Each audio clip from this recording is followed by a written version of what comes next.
নুৰিছা কিচেনলৈ স্বাগতম। আশা কৰোঁ সকলোৱে ভালে আছে। আজি মোৰ ৰেচিপিটো হ'ল আলু জুৰি। আৰু আলু জুৰিটো মই কেনেদৰে বনাইছোঁ আজি আপোনালোকক দেখাই দিম। এই আলু জুৰিটো বনাই দেখাই দিম। চব কিমানখিনি মচমচি হৈছে দেখাই পাইছে, আৰু খায়ো বহুত এইটো টেষ্টি দেখাই যায় কিমানখিনি লোভনীয়। আৰু মই আলু জুৰিটো কেনেদৰে বনাইছোঁ আপোনালোকে মোৰ ভিডিঅ'টো চাব, আৰু চোৱাৰ আৰম্ভণিতে এটা লাইকো দিব, আৰু কেনেকুৱা হয় এটা কমেণ্টো কৰিব। চব কিমান ধুনীয়া হৈছে।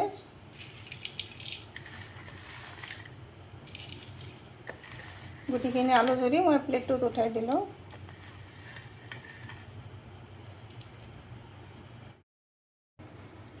আলু জুৰি ভজা বনাবৰ কাৰণে মই ইয়াতে 3টা ডাঙৰ চাই আলু বাকলি গুচাই এনেদৰে গ্ৰেট কৰি ল'লোঁ। গ্ৰেটাৰেৰে দেখা পাইছে কেনেদৰে গ্ৰেট কৰিছোঁ।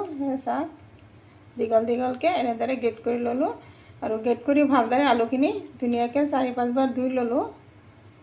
আৰু এতিয়া আলুখিনি চিপি চিপি আৰু এটা এনেদৰে চিপি চিপি আৰু এটা বেলেগ প্লেটত লৈ আছোঁ।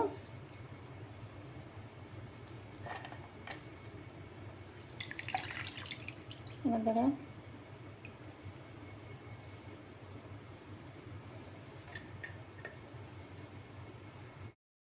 ইফালে এটা এনেদৰে গামোচা এটা এনেদৰে ডাঙৰ থালৰ ওপৰত এনেদৰে পাৰি ল'লোঁ, আৰু ইয়াৰ পৰা আলুখিনি আৰু ভালদৰে চিপি চিপি এনেদৰে মেলি দি আছোঁ ধুনীয়াকৈ।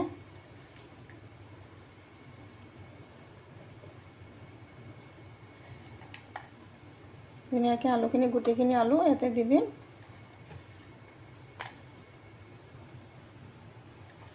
দি মেলি দিম, ফেনৰ তলত থৈ দিম 2-3 ঘণ্টামান।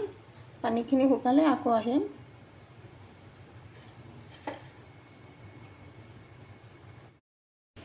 আহিলোঁ 2 ঘণ্টাৰ পিছত। চাওক আলুখিনি শুকাইছে, আলুত অলপো পানী নাই। চাওক হাতটো দেখা পাইছে।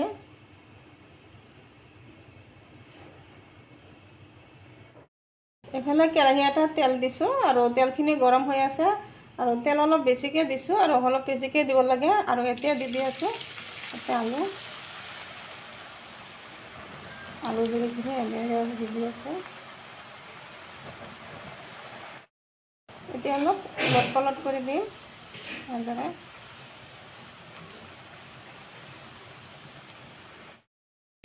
চাওক আলু জুৰিখিনি ভজা হৈ গ'ল প্ৰায়। এতিয়া আলু জুৰিখিনি তেলৰ ওপৰত উঠি আহিছে। আগতে তলত গুচি গৈছিল, দেখা পাইছে। ভজা হৈ গ'লে এইখিনি ওপৰত উঠি আহি আছে। আৰু ইয়াতে দি দিম মই অলপখিনি নিমখ, আৰু ইয়াতে তেলত অলপখিনি নিমখ দিলে আলু জুৰিখিনিত ভালদৰে নিমখখিনি লাগিব। অলপকৈ দিলোঁ ইয়াতে, আৰু বেছি টাইম ভাজিব নালাগে, এইখিনি হৈ যাব প্ৰায়। ওপৰত উঠি গৈ আছে।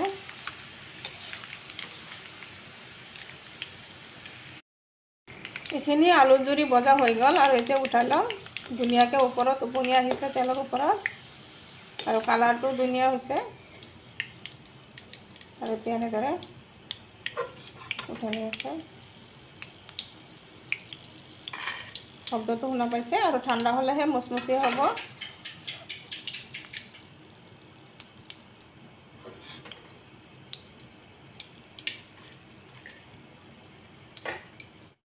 এতিয়া আকৌ দি আছোঁ আলু জুৰি এনেদৰে।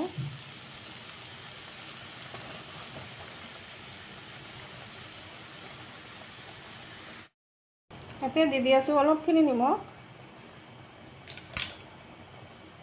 দি অলপ লৰাই দি আছোঁ।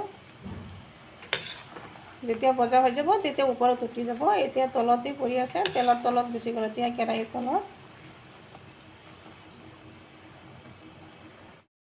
ইফালে চাওক এইখিনি ভজা হৈছে কিমান ধুনীয়াকৈ। চব কিমান ধুনীয়া দেখা যায়। আৰু শব্দটো শুনাই দিওঁ, শুনা পাইছে। এতিয়ালৈকে ভালদৰে ঠাণ্ডা হোৱা নাই, ঠাণ্ডা হ'লে আৰু বেছি মচমচি হ'ব। কিমান ধুনীয়া হৈছে। এইখিনিও আলু জুৰি ভজা হৈ গ'ল। চাওক ওপৰ ফালে উঠি গৈছে, দেখাই পাইছে যে তেলখিনি তলত, ওপৰ ফালে আলু জুৰিখিনি উঠি গ'ল, আৰু কালাৰো আহিছে ধুনীয়াকৈ। আৰু এইখিনিও উঠাই লওঁ ধুনীয়াকৈ।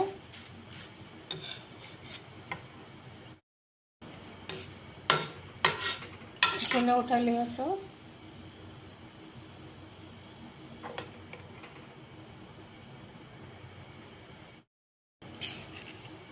এনেদৰে গুটিখিনি উঠাই লওঁ আৰু ঠিক তেনেদৰে বাকীখিনিও আলু জুৰিখিনি ভাজি ল'ম। ভাজিৰ পিছত আকৌ দেখাম আপোনালোকক।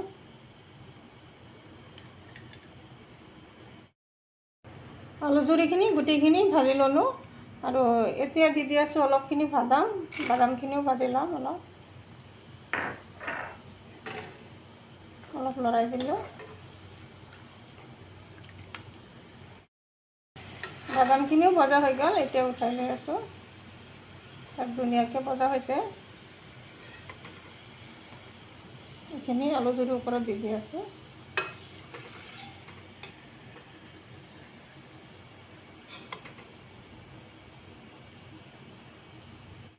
এতিয়া ভাজি লৈ আছোঁ নৰসিংহ পাত।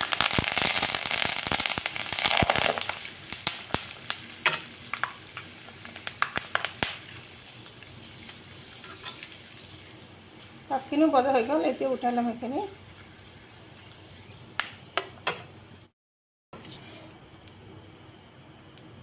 এইটো পাত দিলে ভাল এটা চেণ্ট আহে আৰু টেষ্টটো বহুত বেছি হয়।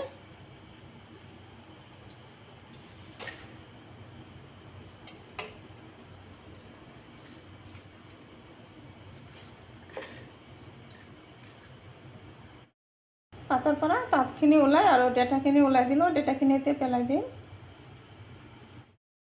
হৈ গ'ল আলু জুৰিখিনি ভজা। চব কিমান ধুনীয়া হৈছে। আৰু বাদাম আলু জুৰি একেলগত মিক্স কৰি দিম।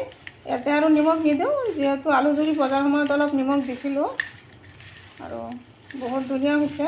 শব্দটো শুনা পাইছে কিমানখিনি মচমচীয়া হৈছে। আপোনালোকে এনেদৰে ঘৰত বনাব, চাহৰ লগত খাব, খাই চাব, বহুত টেষ্টি হয় আৰু ল'ৰা ছোৱালীও ভাল পাব এনেদৰে। নিশ্চয় মোৰ ৰেচিপিটো ভাল লাগিছে। যদি ভাল লাগে লাইক শ্বেয়াৰ কমেণ্ট কৰিব। প্লিজ এটা ছাবস্ক্ৰাইব কৰি কাষত থকা বেল আইকনটো প্ৰেছ কৰি দিব। আজি মোৰ ৰেচিপি এইখিনি। আকৌ আশা আছে কাইলৈ আৰু এটা নতুন ভিডিঅ' লৈ আহিম। Thank U.